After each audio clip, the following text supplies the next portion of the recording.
अस्सलाम वालेकुम स्टूडेंट्स, कैसे हैं आप सब। My name is Ayesha and welcome in Ejaz foundation academy. आज की इस वीडियो में हम स्टार्ट करने जा रहे हैं क्लास 10th के लिए मैथ का कोर्स।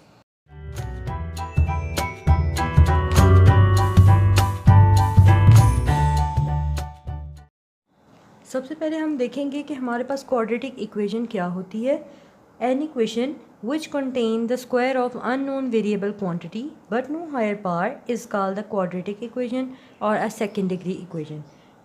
मतलब क्या कि ऐसी इक्वेशन जिसके अंदर एक अननोन क्वांटिटी है, अननोन वेरिएबल है, ठीक है, उसका स्क्वायर पाया गया है लेकिन उसकी कोई हाईएस्ट पावर नहीं है, ऐसी इक्वेशन को हम कहते हैं क्वाड्रेटिक इक्वेशन। उसके बाद हम इसको क्वाड्रेटिक इक्वेशन को हम सेकंड डिग्री इक्वेशन भी कहते हैं। अब आगे आपको कह रहा है a second degree equation in one variable x of the form of a x square plus b x plus c equals to zero. ठीक है, यानी कि जो सेकंड डिग्री इक्वेशन है उसको हम इस तरह से लिखते हैं, इस फॉर्म में लिखते हैं a x square plus b x plus c equals to zero, जिसमें आपके पास ए इक्वल नहीं होना चाहिए ज़ीरो के।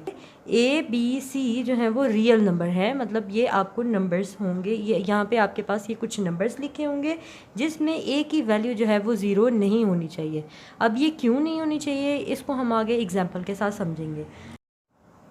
अब यहाँ पे हम क्वाड्रेटिक इक्वेशन को डिटेल से पढ़ेंगे। डेफिनेशन तो हम इसकी देख चुके हैं लेकिन अब हम इसको डिटेल से समझेंगे।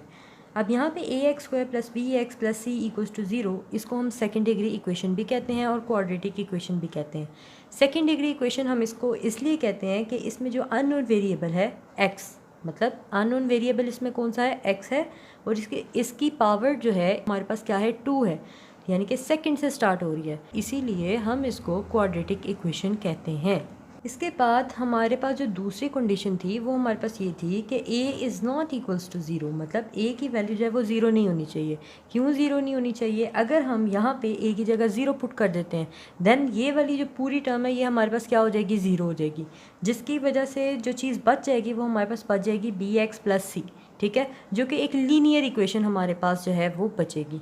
हम तो यहाँ पे क्वाड की बात कर रहे हैं, क्वाड का मतलब होता है 2, तो क्वाड्रेटिक इक्वेशन की बात कर रहे हैं तो हमें यहाँ पे तो चाहिए क्वाड्रेटिक इक्वेशन, लीनियर तो चाहिए ही नहीं, इसीलिए हमारे पास a is not equals to zero.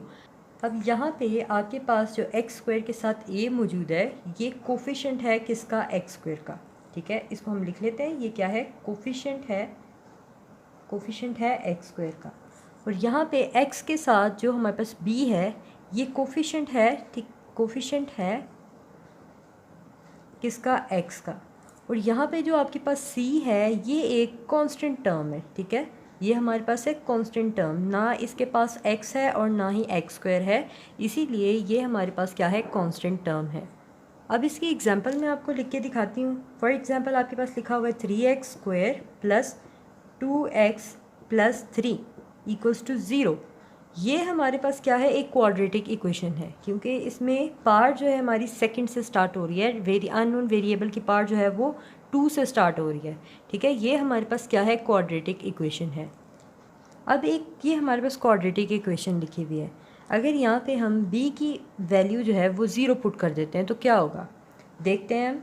A x square, b की जगह हमने क्या पुट कर दिया, ज़ीरो पुट कर दिया, ठीक है, plus c equals to zero, ठीक है, ये पूरी टर्म हमारे पास क्या हो जाएगी, ज़ीरो, ज़ीरो हो गई तो हमारे पास क्या इक्वेशन बाकी बच गई, a x square plus c equals to zero. अब ये जो हमारे पास फॉर्म बनी है, अब ये जो फॉर्म हमारे पास बनी है इसको हम कहेंगे प्योर क्वाड्रेटिक इक्वेशन। क्या कहेंगे इसको, प्योर क्वाड्रेटिक इक्वेशन कहेंगे, ठीक है, pure quadratic equation. Pure quadratic equation आपके पास कैसे बनी, अगर हम क्वाड्रेटिक इक्वेशन के अंदर b की वैल्यू ज़ीरो पुट कर देते हैं, मतलब हमारे पास x वाली जो टर्म है वो मिसिंग हो जाती है, तो ये हमारे इस केस में हमारे पास ये जो इक्वेशन बनेगी ये हमारे पास बनेगी प्योर क्वाड्रेटिक इक्वेशन। और इसको हम लिखेंगे कैसे, फॉर एग्जांपल आपके पास लिखा हुआ है 3x square plus 2 equals to zero.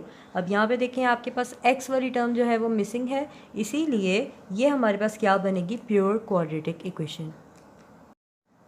I hope so कि आपको ये दोनों टॉपिक क्वाड्रेटिक इक्वेशन क्या होती है और प्योर क्वाड्रेटिक इक्वेशन क्या होती है ये अच्छे से समझ आ गया होगा। अब इससे रिलेटेड जो हमारे एक्सरसाइज के क्वेश्चन है अब हम वो सॉल्व करते हैं।